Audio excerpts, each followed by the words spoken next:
90-95 के दशक वाले जितने भी बच्चे लोग होंगे उनके एक सिलेबस में एक चीज रहती थी, सही जोड़ी मिलाई है।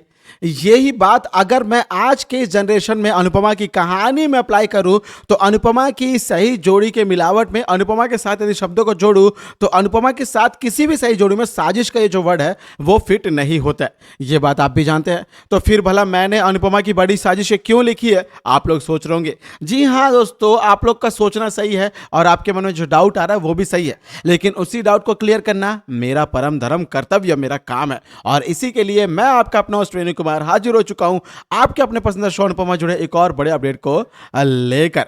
दरअसल दोस्तों होने कुछ यूं वाला है कि अनुपमा एक साजिश रचेगी, लेकिन ये जो साजिश होगी ये अनुपमा जाने अनजाने में रचेगी। और ये साजिश नहीं बल्कि साजिश से भी बड़ी साजिश होगी, क्योंकि भाई बहुत बड़ी साजिश ना कायनात रचती है, और कायनात उन्हीं साजिशों को रचती है जिनमें आप पूरी शिद्दत से लगे होते हैं। भाई शाहरुख खान सर का डायलॉग है ना कि यदि आप किसी चीज को पूरी शिद्दत से चाहो तो सारी कायनात तुम्हें उसे मिलाने की साजिशों में जुट जाती है। और अनुपमा भी अपने बेटी को अपने पास करना चाहती है, रखना चाहती है अपने दिल के करीब, खोना नहीं चाहती है अपने आद्या को, अपने राही को। तो फिर भला अनुपमा पूरी शिद्दत से चाहेगी और कायनातों से मिलाएगी, यानी अनुपमा इस तरीके से ऐसी साजिश करेगी कि उसकी आद्या, उसकी राही उसे छोड़कर ना जाए। लाजमी सी बात है कि भाई राही जीत जाएगी तो 10 लाख रुपए अनुपमा के मुंह पे मारेगी और निकल जाएगी, द्वारका जाएगी, अपने आश्रम में अपनी जिंदगी को बिताएगी। हालांकि मेकर्स ऐसा कुछ नहीं चाहते हैं। मेकर्स ये नहीं चाहते ना भाई कि राही जीत जाए और अनुपमा से दूर चल जाए। आप लोग चाहते हैं क्या दो अलग अलग कास्ट, आश्रम का ठेका अलग से, ये सब चीजें? ना ना, नहीं हो पाएगा भाई, वापस नहीं हो पाएगा। इसी के लिए राही तो ये शो नहीं जीतेगी। ये 100% सच है, 100% सच है। और ये बात इसलिए भी सच है क्योंकि भाई राही जीतेगी तो ये सारे घर वाले अनुपमा के साथ मिलकर ये बोलेंगे कि 10 लाख रुपए दो और बेच दे। लेकिन मुझे समझ में नहीं आ रहा है कि 10 लाख रुपए की बात आद्या बोल रही है और अनुपमा इस बात को स्वीकार कैसे कर सकती है। ये शाह परिवार के लोगों को अनुपमा कभी भी कोई हिसाब नहीं मांगी। आज तक कभी पैसे मांगे अनुपमा तुमने? कभी इनको ये बोला है कि आओ मेरे घर में रहो ना? ये लोग तुम्हारे साथ जबरदस्ती रह रहे। चलो तुमने अपने परिवार को साथ रखने की बातें कही, लेकिन तुम्हारा ये परिवार वाकई तुम्हारा है, क्योंकि ये लोग कभी भी तुम्हारा भला नहीं चाहते। जिंदगी भर तुम्हें कोसते, डांटते, बोलते हैं। रोती हो, आंसू पोंछती हो, फिर रोती हो, फिर आंसू पोंछती हो। इसी में शायद 24 घंटे में से 20 घंटे तुम्हारे निकल जाते होंगे, बाकी के 4 घंटे सोच पड़े पड़े पड़े पड़े पड़े पड़े पड़े पड़े सो जाती होगी।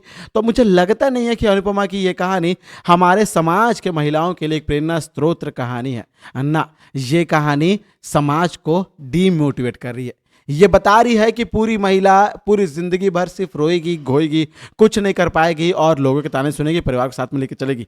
भाई ऐसा मैसेज प्लीज सेट मत करिए। ये मैसेज आप यहाँ पे मत पहुंचाइए। राजन शाही प्रोडक्शन हाउस, भाई आप लोग ये बात कान खोल के सुन लीजिए कि शो के टीआरपी के लिए गलत मैसेज मत पहुंचाए।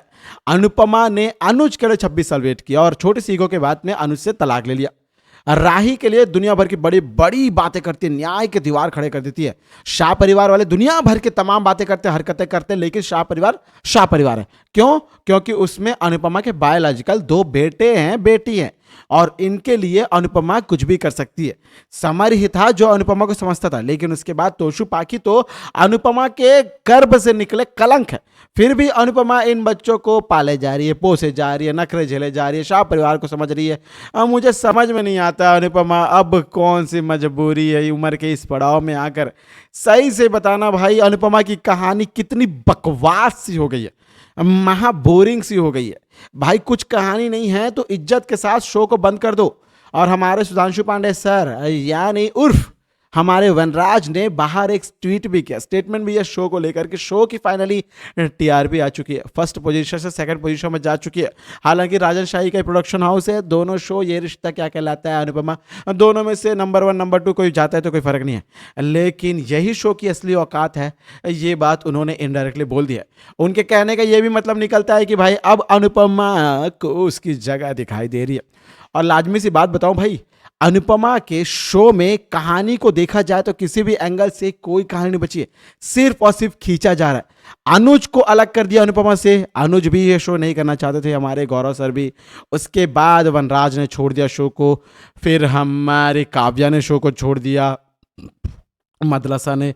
और अब अनुपमा के इस शो में ये जो नई पीढ़ी आई है इसकी भी कोई स्ट्रॉन्ग कहानी नहीं बन रही है, और इसमें भी अनुपमा की कोई बाल पके नहीं है। मेकअप मैन के साथ अनुपमा की लड़ाई झगड़ा हो गया है कि नहीं, अनुपमा के बाल नहीं पकाने हैं। अनुपमा बोल रही कि ना, मेरे बाल नहीं पकने चाहिए, मैं डोकरी नहीं दिख सकती हूँ। तो कुल मिला के दोस्तों, ये कहानी को आगे बढ़ाने के लिए मेकर्स इस गुजराती सुपरस्टार के इस शो का सहारा ले रहे। कब तक खींचेंगे इस शो को? इसके बाद देखा जाए तो सिर्फ और सिर्फ अनुपमा शाह परिवार को लेक्चर ही देते रहेगी क्या जिंदगी भर? इन लेक्चर्स का क्या फर्क पड़ेगा? जो मैसेज दे रहे हो सोसाइटी में, आप सीरियल दिखा रहे हो, शो दिखा रहे हो, शो को देखकर क्या मैसेज जा रहा है? कि जिंदगी भर रोते रहेगी, एक ऐसे परिवार को लेकर चलेगी जो परिवार उसे पीठ पीछे भोगने की कोशिश कर रहा है, उसकी बेटी, उसकी की खुद की बेटी को, आद्या को एक्सेप्ट नहीं करना चाह रहे, ऐसी बेटी को शाह परिवार वाले, अनुपमा, ये सब एक्सेप्ट कर रहे हैं। मुझे समझ में नहीं आ रहा है कि अनुपमा की कहानी में क्या अब कोई भी ऐसी बात है जिसके दम पर अनुपमा शाह परिवार को निकाल सके।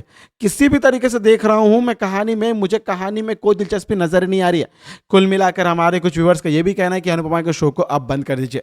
और राही माही प्रेम की कहानी को आगे बढ़ाना है तो मैं तो बोलता हूं कि शाह परिवार को ही निकाल दो, क्योंकि पूरे शाह परिवार को खत्म कर दो भाई। इनकी कहानी अब ओवर हो चुकी है यार, लिटरली बता रहा हूँ, थक चुके हैं, पक चुके हैं। यदि अनुपमा अब जाकर इनको खरी खोटी सुनाती, अपने घर से धक्के मारकर बाहर निकालती, उनको उनकी असली जगह दिखाती, तो समझ में आता, शायद देखने में अच्छा लगता। अभी भी अनुपमा उनके नखरे झेल रही है, उन्हीं को झेल रही है, शाह परिवार बैठा कर रखा है, उन्हीं को पाल पोस रही है। छी, लिटरली ऐसा नहीं होता भाई, कोई भी ऐसा नहीं करता है। इतना महान होना, महान होकर नहीं, मूर्ख होना भी बहुत बड़ी बात होती है। एक समय के बाद तो श्री कृष्ण भगवान ने भी कौरवों पर युद्ध करने के लिए पांडवों को प्रेरित किया था, लेकिन यहां पे न जाने कौन सा ऐसा समाज में मैसेज दिया जा रहा है कि जिंदगी भर एक महिला सिर्फ लड़ते ही रहेगी, रोते ही रहेगी, रोते ही रहेगी, रोते रहेगी, कभी भी वो पलट का जवाब नहीं देगी, कभी भी अपने जीवन के बारे में अपने लिए नहीं सोचेगी। तो भाई मुझे लगता नहीं है कि इस शो में अब कोई कहानी बची है। नहीं बची है तो इज्जत के साथ कहानी को बंद कर दे। ये थी मेरी ओपिनियन इस शो को लेकर। आपकी क्या ओपिनियन है, आपकी क्या सुझाव है? इस वीडियो को लेकर कोई सवाल हो, डाउट हो, शो को लेकर कोई सवाल हो, शिकायत हो, डाउट हो, जो भी चीजें हो, दिल खोलकर कमेंट के जरिए अपना सुझाव जरूर बताइएगा। दोस्तों, ये थी आज आपके पसंदीदा शो अनुपमा से जुड़ी एक और छोटी मोटी बहुत बड़ी टेढ़ी आड़ी गाड़ी, जैसे भी बोला जाए वैसे अपडेट, क्योंकि मैं फिलहाल अनुपमा के शो को देखकर थक चुका हूं, पक चुका हूं। आपकी क्या ओपिनियन है, आप भी जरूर बताइएगा। वीडियो को अगर पसंद आया हो तो वीडियो को लाइक करें, यदि मेरी बात से आप सहमत है तो जरूर वीडियो को लाइक करें, शेयर करें और सब्सक्राइब करें दोस्तों आपके अपने YouTube channel times of media को, ताकि आप अपने पसंदीदा शो अनुपमा से जुड़े सारे अपडेट को सबसे पहले पा सके। दोस्तों, मैं आपका अपना होस्ट वेणु कुमार, आपके अपने पसंदीदा शो अनुपमा से जुड़े एक और ताजा तरीन, बेहतरीन, लेटेस्ट, धमाकेदार, बड़े यदि शो से जुड़ा कोई अपडेट आता है तो जरूर लेकर आऊंगा। तब तक दोस्तों आप सभी को टाटा, गुड बाय, जय हिंद, जय भारत। देखते रहो अनुपमा को स्टार प्लस पर और any time Disney plus Hotstar पर, और पाते रहे दोस्तों इसके सारे अपडेट्स को टाइम्स ऑफ मीडिया पर। बाय बाय, टेक केयर, जय हिंद, जय भारत।